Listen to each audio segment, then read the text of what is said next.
अस्सलाम वालेकुम। मेरा नाम डॉक्टर दानियाल है। आज हम बात करेंगे कि डॉक्टर सही कह रहे हैं या मीडिया सही कह रहा है, गवर्नमेंट सही कह रही है या मौलाना हज़रात सही कह रहे हैं। डॉक्टर्स का आपने बयान सुना कि उन्होंने गवर्नमेंट को अभी रिसेंटली लेटर लिखा है कि आप लॉकडाउन मज़ीद सख्त करें, जो कि काफ़ी सारे पीटीआई के लोगों ने कहा है कि सिंध हुकूमत के कहने पे लिखा है। सबसे पहली बात, डॉक्टर्स, जैसा कि आपको पता है कि पाकिस्तान में तकरीबन अब तक 200 डॉक्टर्स को कोरोना वायरस हो चुका है। इसमें से 3 से 4 की मौत भी हो चुकी है। उसके अलावा हमारे पैरामेडिकल स्टाफ, नर्सेस, उनको भी हो चुका है और उनकी अमवात भी हो चुकी हैं। ये सब मद्देनज़र रखते हुए हम अगर ये देखें कि डॉक्टर्स क्यों कह रहे हैं कि आप लॉकडाउन मज़ीद सख्त करें। क्या इसमें उनका फ़ायदा है? लॉकडाउन सख्त होने का में क्या उनके पास मरीज़ ज़्यादा आएँगे? इसमें अवाम का फ़ायदा है। और डॉक्टर्स का जो पीपीई का मुतालबा है, पर्सनल प्रोटेक्टिव इक्विपमेंट, उसपे मैंने एक वीडियो भी शेयर की थी कि वो पीपीई होता क्या है, उसको कैसे पहनते हैं। एक हमारी डॉक्टर साहिबा ने पहन के भी दिखाया था और उतार के भी दिखाया था। तो पीपीई की उनकी रिक्वायरमेंट ये है कि एक डॉक्टर जो है वो कॉन्स्टेंटली कोरोना वायरस के साथ एक्सपोज्ड होता है। ज़रूरी नहीं कि जिस डॉक्टर की आइसोलेशन वार्ड में ड्यूटी है सिर्फ वही कोरोना वायरस से एक्सपोज होगा। कोरोना वायरस के मरीजों के सींग नहीं होते सर पे। वो डॉक्टर के पास जाएँगे, किसी भी डॉक्टर के पास जाएँगे, किसी भी वार्ड में, और वहाँ पे उनका इलाज स्टार्ट होगा। कोरोना वायरस की कोई डेडिकेटेड सिम्पटम तो है नहीं। कोई बगैर खांसी के, बगैर किसी गले, नज़ला, ज़ुकाम वाले सिम्पटम के, सिर्फ डायरिया के साथ भी प्रेज़ेंट कर सकता है कोरोना का मरीज़। तो इसीलिए डॉक्टर्स ये माँग रहे हैं कि हमें पीपीई दिया जाए। कुछ लोग ये कह रहे हैं, क्या डॉक्टर्स गरीब हैं? क्या वो खुद नहीं खरीद सकते? मसला खरीदने का नहीं है, मसला ये है कि उनको अवेलेबल ही नहीं है। मिल ही नहीं रही एक चीज़, तो वो कहाँ से खरीदें? जो हमारे डॉक्टर सरकारी इदारों में मुलाजिम हैं, प्राइवेट वाले तो खुद खरीद रहे हैं। जो सरकारी मुलाजिम है उन पे सरकार की जिम्मेवारी बनती है कि वो उनको दें, कहीं से भी अवेलेबल करवा के दें। ये सरकार की जिम्मेवारी है कि उनको दें। क्या किसी फौजी को ये कहा जाएगा कि वो क्योंकि बॉर्डर पे जा रहा है तो फौज उसको बंदूक नहीं देगी या फौज उसको जैकेट नहीं देगी, बुलेट प्रूफ वेस्ट नहीं देगी, वो खुद खरीद ले? या किसी जनरल जो कितना कमाते हैं उनको ये कहा जाता है कि वो अपनी बंदूक खुद खरीदें? सब कुछ आर्मी प्रोवाइड करती है। क्यों? क्योंकि वो उसके मुलाजिम है। अगर वो उसका काम कर रहे हैं तो उसके बदले उनको उसकी रिक्वायरमेंट भी पूरी करनी है। तीसरी बात, डॉक्टर्स जो है वो ये सारे मुतालबे सिर्फ और सिर्फ अपनी साइंटिफिक नॉलेज, जो कि उन्होंने मेडिकल नॉलेज इतने अरसे में इकट्ठी की है, जिसकी वजह से आज वो डॉक्टर बने हैं, लोग उनको डॉक्टर कहते हैं, उसको मद्देनजर रखते हुए, उसको आंखों के सामने रखते हुए वो ये सारी मजीद लॉकडाउन की रिक्वायरमेंट कह रहे हैं। हमारे मौलाना हजरात ये कह रहे हैं कि उनकी मीटिंग भी हुई रिसेंटली गवर्नमेंट ऑफ पाकिस्तान के साथ, और डॉन न्यूज़ ने शेयर भी किया था कि जो सबसे बड़ा मसला था जो कि उस मीटिंग में डिस्कस हुआ, वो अतियात, ज़कात, खैरात और इन सब के नाम पे जो दिए पैसा हमारे मुसलमान अवाम देती है मस्जिदों में। मौलाना हजरात को ये खौफ था कि कहीं वो चैरिटेबल ट्रस्ट के पास न चला जाए।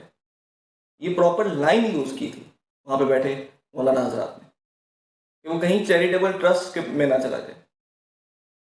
तो इसीलिए उनकी ये ज़िद है कि मस्जिदें खोली जाएँ और सोशल डिस्टेंसिंग का ख्याल रखा जाएगा। बात यह है कि मस्जिद का गेट कितना बड़ा कर देंगे? क्या हमारी आवाम इस लायक है कि वो लाइनें बना बना के अंदर जाए? एक एक करके 6-6 फुट का फासला रख के खुद अपने दिल से पूछें, अपने ज़मीर से पूछें कि क्या आवाम इस चीज़ को फॉलो करेगी? और एक मस्जिद जैसे क्लोज्ड एनवायरनमेंट में, बंद जगह में, क्या इस चीज़ का फ़ायदा होगा? रही बात तो तरावी की, तरावी एक यानी कि नफली अमल है, सुन्नत है, जो कि रसूलुल्लाह ने 3 दफ़ा की थी, वो भी फजर से पहले। तो उसके अलावा फ़र्ज़ नमाज तो घर पे भी हो सकती है। अफ़ज़ल है कि जमात के साथ की जाए, लेकिन घर पे भी हो सकती है। और ये हमारे रसूलुल्लाह की ट्रेडिशन में मिलता है। एक सहाबी क्योंकि किसी वजह से मस्जिद में नहीं आ सकते, तो उन्होंने रसूलुल्लाह से रिक्वेस्ट की कि आप मेरे घर आके एक कोने में नमाज पढ़ दें ताकि मैं दोबारा वहीं पे पढ़ा करूँ। रसूलुल्लाह हज़रत अबू बकर के साथ गए और वहाँ पर उन्होंने नमाज अदा कर दी कि तुम मस्जिद नहीं आ सकते, ठीक है, तुम यहाँ पे अदा कर दिया करो। तो जब हमारा दीन दीन फितरत है, बहुत आसान दीन है, इसको मजीद मुश्किल ना बनाया जाए। ये कोई अल्लाह का अजाब नहीं है, कुदरती एक अमल है। बीमारी आती है, आ गई है, एहतियात करेंगे चली जाएगी। गवर्नमेंट जो कह रही है कि गरीब भूखे मर जाएंगे, तो कुरान पाक में अल्लाह कहता है कि अगर तुम रोज़ा रखने की ताकत रखते हो, सूरह बकरा आयत नंबर 184 मेरा ख्याल है, अगर तुम रोज़ा रखने की ताकत रखते हो और रोज़ा रखते नहीं, तो किसी गरीब को खाना खिला दो। लेकिन रोज़ा रखो तो ये ज़्यादा अफजल अमल है। तो बेहतर यही है कि आप रोज़ा रखें, लेकिन अगर आज हमारे पास माहौल ऐसा है कि हमारे दिहाड़ीदार हैं जो कि भूखे मर रहे हैं, जिनके पास खाने को नहीं है, तो आपके भूखा रहने से बेहतर है कि आप रोज़े की रूह के मुताबिक अमल करें और उन गरीब लोगों को खाना खिला दें। अगर आप रोज़ा रखते हैं और दोपहर के खाना आप नहीं खा रहे, तो आप वो किसी गरीब की तरफ भेज दें, सहरी की हैसियत से या अफ्तारी की हैसियत से गरीबों को सहरी या अफ्तारी करवा दें, तो अजर तो आपको मिलेगा ही मिलेगा। तो रमज़ान के महीने में जितनी ज़्यादा नेकियां की जाए उतना अफजल है। गवर्नमेंट ये प्रचार करने की जगह, उसकी गवर्नमेंट ने लॉकडाउन ही ख़त्म कर दिया तकरीबन। अब लॉकडाउन कुछ लोग कह रहे हैं कि भाई हमें रखना चाहिए, कुछ लोग कह रहे हैं नहीं रखना चाहिए, क्योंकि at the end of the day कब तक रखेंगे लॉकडाउन? ये बात सही है कि कब तक लॉकडाउन रख लेंगे हम? कभी ना कभी जब भी खोलेंगे कोरोना वायरस फिर से फैलना शुरू हो जाएगा, अमवात फिर से शुरू हो जाएंगी होना। तो हमने कोरोना को उस वक्त तक रोकना है जब तक इसकी या तो वैक्सीन नहीं बन जाती, या कोई इलाज सामने नहीं आ जाता, या कोई इसका पक्का हल नहीं निकल आता। हमने अभी एक अगली वीडियो कल इंशाल्लाह परसों हमारी आएगी वैक्सीन पे, उससे अगली आएगी कि कोरोना वायरस में किन किन लोगों की अमवात होती है। तो सब्सक्राइब करें ताकि जैसी वीडियो है आप तक पहुँच जाए। हमने सिर्फ तब तक लॉकडाउन रखना है जब तक इसका कोई प्रॉपर हल नहीं निकल आता। एक दफ़ा हल निकल आया, खोल देंगे। जब हमारे पास इसका इलाज होगा या इसको रोकने का कोई खास तरीका होगा वैक्सीन वगैरह की सूरत में। डॉक्टर्स अगर कोई बात कर रहे हैं तो वो अपने फ़ायदे के लिए, लालच में, या किसी और चीज़ की वजह से नहीं कर रहे। ये आप एक दफ़ा सख्ती से लॉकडाउन कर दें, न्यूजीलैंड की वज़ीर आज़म की एग्जाम्पल ले लें, उसने कहा हम एक ही दफ़ा करेंगे लेकिन सख्त करेंगे, और वो कर रहे हैं लॉकडाउन, और वहाँ पे अमवात की तादाद इंतहाई कम है। सिंगापुर की एग्जाम्पल ले लें, मानता हूँ छोटे मुल्क है, छोटी आबादी है, लेकिन उसको बड़े पैमाने पे इम्प्लीमेंट किया जा सकता है। सिंध हुकूमत ने काफ़ी ज़्यादा इस पर अच्छा काम किया है, गवर्नमेंट ऑफ पंजाब ने भी काफ़ी काम किया है, लेकिन वफाक और सूबाई हुकूमतों को एक उस पर खड़े होना पड़ेगा प्लेटफॉर्म पे। स्पेन में इतनी अमवात क्यों हुई? हर गली गली में, हर घर में एक बंदा क्यों मरा? क्योंकि वहाँ पर सूबाई और वफाकी हुकूमत में इख्तलाफ बेहद था। वफाकी हुकूमत कहती रही कि हम लॉकडाउन नहीं करेंगे, सूबाई हुकूमतें कहती रही हम करेंगे, अवाम कन्फ्यूज रही।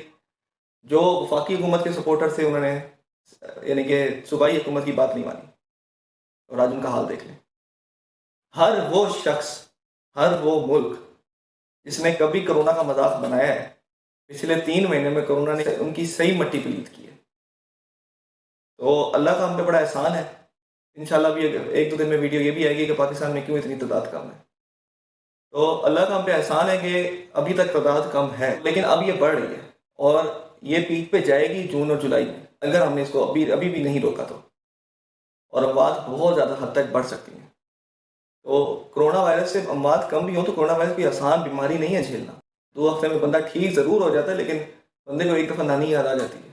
तो मेहरबानी करके कोऑपरेट करें, और गवर्नमेंट भी डॉक्टर्स के साथ कोऑपरेट करें, अवाम भी डॉक्टर्स के साथ कोऑपरेट करें। आपके दुश्मन नहीं है, अपने फ़ायदे नहीं सोच रहे। प्राइवेट डॉक्टर्स भी आजकल क्लिनिक बंद करके घर बैठे, पागल तो नहीं है वो अपना पैसा छोड़ रहे हैं। तो उनके साथ कोऑपरेट करें। वो at the end of the day ठीक है, पैसे लेते हैं, जो भी करते हैं, वो अवाम की शिफा का ही सोच रहे हैं। लोग ठीक नहीं होंगे तो दोबारा उनके पास नहीं आएंगे। वो पैसे लेकर भी इलाज करते हैं, तो उनकी पहली प्रायोरिटी यही होती है कि मरीज़ ठीक हो।